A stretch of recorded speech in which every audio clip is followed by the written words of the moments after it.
Hello, everybody. It's your boy JCG. Welcome back to the lounge. So, you've seen the title of this video. Here we are in the year 2025. It has officially been a year since Tekken 8 launched. And I want to take a look at where the game is at right now, in terms of how my journey has been with it, what's been going on with it, and what I want to see for the game going forward. FYI, a couple gameplay clips in here are from either tournament matches of T8 or replays from the Tekken 8 Replays channel. Shout out to them, by the way. But most of the footage in this video is completely my own that I recorded on my Xbox Series X. Let's begin. Let's start off with the single player content. If there's one thing that modern fighting games have been getting better at, or trying to get better at, it's the offline single-player modes. Fighting games nowadays thrive on their multiplayer, both offline and online. The competitive scene is definitely a huge factor in this, due to the fact that pro players and casuals enjoy going head-to-head in both online tournaments and in-person tournaments. But we need to get into the habit of talking about what fighting games have to offer in terms of offline content. Modes and extras that aren't just multiplayer, especially for fans like myself who don't always, if ever, play online. And when it comes to single player content, Tekken 8 actually delivers pretty well on that. For starters, we of course have the classic fundamental arcade versus modes, traditional arcade ladders, and we even have this mode called character episodes, where you can pick a character, and once you go through each opponent, you get a special cutscene for the character at the end of it. Basically, it's like the same thing as arcade mode, but you get to see possibly a canonical or non-canonical ending for whichever character you go with. There's also, of course, the good old player versus CPU mode, which, in my opinion, should be a must for any fighting game nowadays. Even remasters of old fighting games. Like, come on, guys. It's 2025. We should make it so that every single fighting game allows you to do a singular fight against the computer. But anyways, there's that, and if you want another fun game mode to dive into, whether it be with a friend or by yourself, we also have Tekken Ball. It's like volleyball, only except you have to hit the ball so hard that you knock out your opponent. And if you really want to hone your skills in the game, then there's this cool little mode called Arcade Quest. That's like a mini story centered around your custom avatar.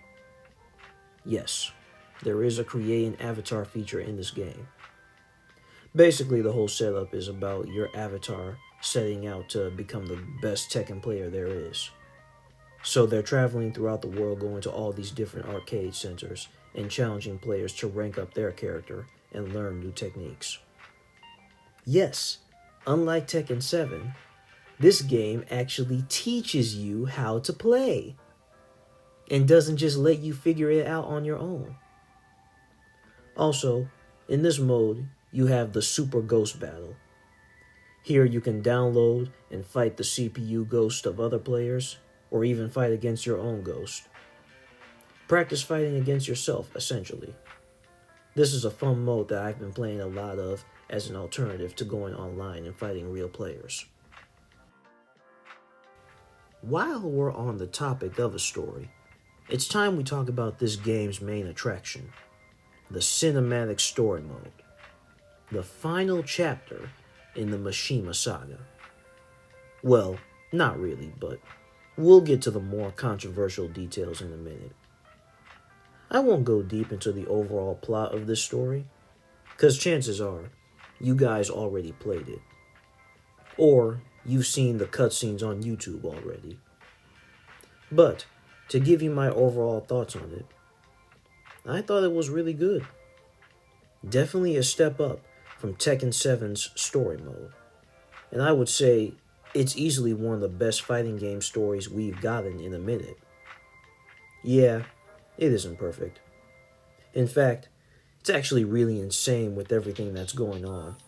And you begin to realize that they missed the mark on developing certain characters and giving them meaningful things to do in the plot, or reasons for why they're doing those things. But damn, I won't lie. It is a thrill ride from start to finish. The Tekken dev team outdid themselves with these cutscenes, and just making the game feel like a fun theater experience. Honestly, this almost feels like a Fast and Furious movie, in the best ways. The bombastic, over-the-top action set pieces and all. This story mode has all the spectacle you could imagine. I mean, you get to fight Azazel at one point, the main boss from Tekken 6. The footage that you're seeing right here, this is a big battle sequence that's basically Tekken Force mode from older games. I'm really glad that they were able to bring that back, implement that in certain ways. And on top of that, the final battle between Jin and Kazuya, where they both unleash their full power, and Jin becomes Angel Jin, and you fight on an asteroid in outer space. Yeah, man, it's a fun time. And I'm glad that the Tekken team decided to go all out with it. That being said, the story, like I mentioned, isn't all great. And the plot starts to fall apart once we get to the DLC expansion, Unforgotten Echoes. I've already talked about this in another video from back in the fall, so you can go watch that. In fact, I'll put the card right here at the top. But basically, you play as the first 3 Season Pass 1 characters, Eddie, Lydia, and Heihachi. Heihachi is back from the dead, and it's one of the most baffling retcons ever. Like I said, more on my other video that I linked in the description and put at the top. And, after that expansion, who knows where the story of Tekken is going to go after this. But that is a topic for another video, for another time. Welp, I had to bring it up at some point. This game is not without some controversies. And the big one is, of course, the Tekken shop. Now, I won't lie to my audience. I did actually spend some money to buy some items in the shop. I mainly used my funds from my Microsoft account to do so. That being said, I too am of the belief that the Tekken shop is something that should have never been implemented. And honestly, I greatly dislike the fact that Bandai Namco wanted to try and turn this game into a live service, when fighting games don't need to be in the live service department ever. It is a lot worse once we get to the Heihachi part of the Season Pass, where everybody called out Bamco on their crap for making folks buy the Genmaji Temple stage separately, even though some folks already owned the Season Pass and thought the stage would automatically come with Heihachi. Pardon my language, but that was shitty. And I didn't buy the whole Season Pass, so I don't even own all 4 characters, so I would have had to pay for the Genmaji Temple stage separately regardless. That doesn't change the reality of the situation, however. There's also this argument going around about the heat system, and whether or not it's a good mechanic. Me personally, I think heat was a great thing to implement in this game, but not everyone feels the same. Some think it's too strong, and because the game is so focused around aggression, it just makes trying to play defense pointless. A lot of the talk around heat I believe is ridiculous, but that's neither here nor there. The last thing I want to talk about is the first round of DLC characters that we received. This was, for the most part, a good first wave of DLC. Although, I do have problems. Problem number 1, Eddie and Lydia should have been on the base roster. I'm not the only one who thinks this. Having a Tekken game without Eddie just feels weird, considering he's been a mainstay in the franchise for a very long time. Like, he didn't show up until Tekken 3, but he's become such a fan favorite, such a popular character, that it felt odd to leave him out of the starting roster. And Lydia, as much as I love her and enjoy playing her, Making us pay for her again after she was already DLC in Tekken 7 was also a weird decision.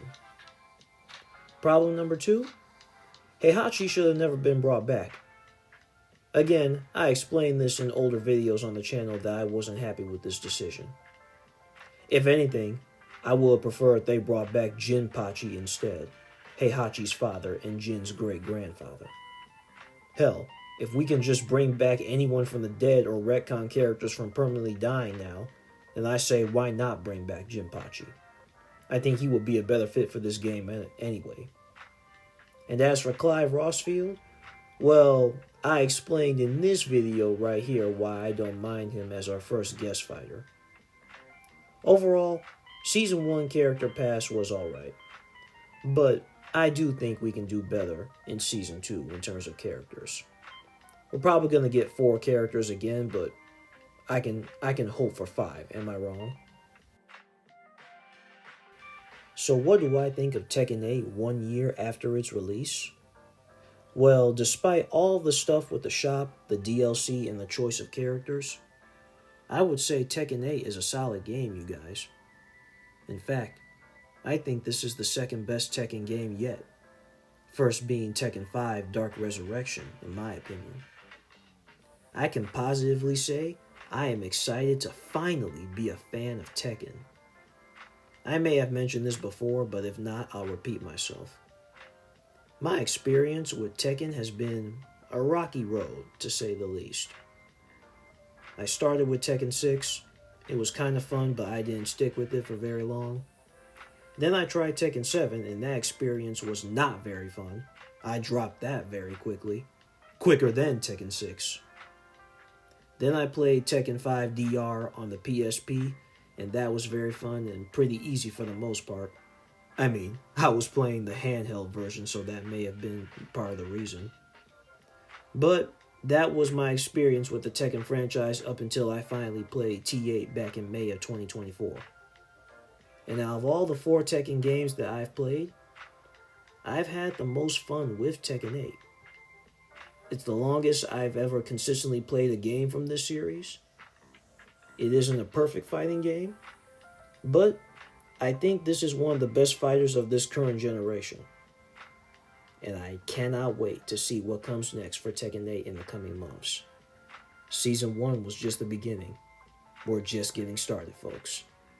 And if you haven't played this game yet, I recommend it. But we finally reached the end of the video. Thank you guys so much for watching.